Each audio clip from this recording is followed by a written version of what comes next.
In this video, I'm going to show you on how to fix rotate screen on Roblox game app. For some reasons, your rotate screen is not working when you're playing Roblox.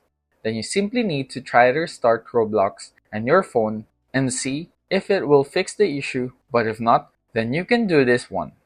Go over the Your Settings app and go to the Apps section.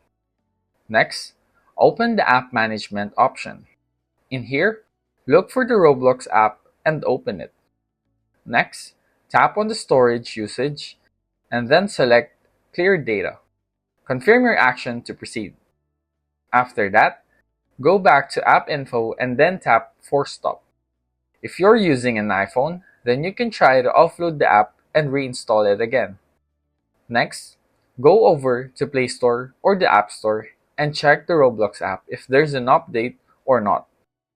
Update it if there's a new version released, but if not, then relaunch the Roblox game app and check if the problem has been fixed. And that's about it.